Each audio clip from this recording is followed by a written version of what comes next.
មានតានោះមួយយ៉ាងគាត់ដេកមិនដែលលងគាត់ក្រោកមុនព្រឹងតែតាំងពីម៉ោង3គាត់ក្រោកមុនព្រឹង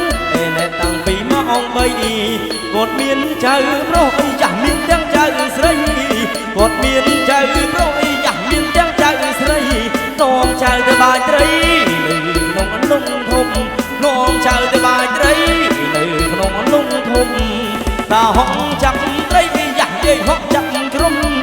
តាហុកចាប់ត្រីយ៉ាងយាយហុកចាប់ក្រុមត្រីដូចត្រីធំគេថាអាំងទុកឲ្យតាត្រីដូចត្រីធំគេថាអាំងទុកឲ្យតាបាយកញ្ចប់ទឹកត្រីមានអំពិលខ្ចីមានស្រាបាយកញ្ចប់ទឹកត្រីមានអំពិលខ្ចីមានស្រាឲ្យតាហូបតាភាសាគាត់មានកម្លាំងឲ្យតាហូបតាភាសាគាត់មានកម្លាំង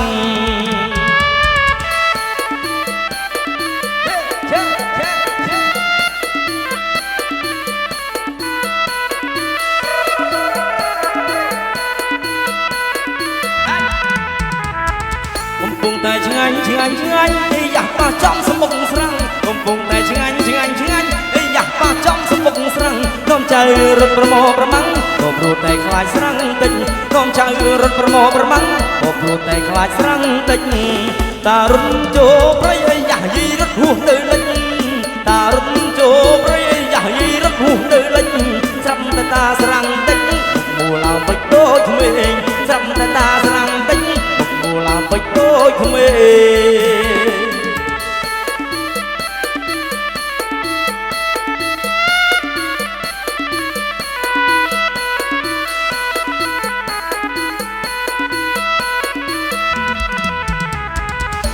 មានតាนุ่มមួយយ៉ាងគាត់ដេកមិនដែលលង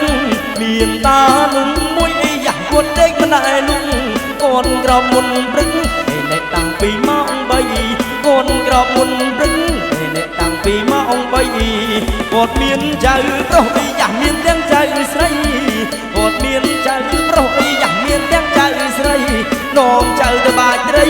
នៅក្នុងអន្លង់ធំនាំចៅទៅបាចត្រីនៅក្នុងអន្លង់ធំ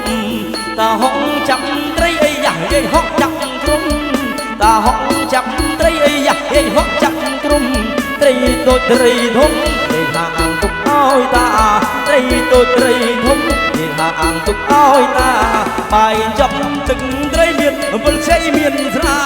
បាយចាប់ទឹកត្រីមានអំពិលខ្ចីមានស្រាឲ្យតាហូបតាភាសាគាត់មានកម្លាំងឲ្យតាហូបតាភាសាគាត់មានកម្លាំងកំពុងតែឆ្ងាញ់ឆ្ងាញ់ឆ្ងាញ់យ៉ាប៉ះចំសមុខស្រាំងកំពុងតែឆ្ងាញ់ឆ្ងាញ់ឆ្ងាញ់យ៉ាប៉ះចំសមុខស្រាំងនាំចៅរត់ប្រមោប្រមាំងក៏ព្រោះតែខ្លាចស្រាំងតិចនាំចៅរត់ប្រមោប្រមាំងក៏ព្រោះតែខ្លាចស្រាំងតិចតារត់ចូលព្រៃយ៉ាយរត់ហួសទៅលិចតារត់ចូលព្រៃយ៉ាយរត់ហួសទៅលិច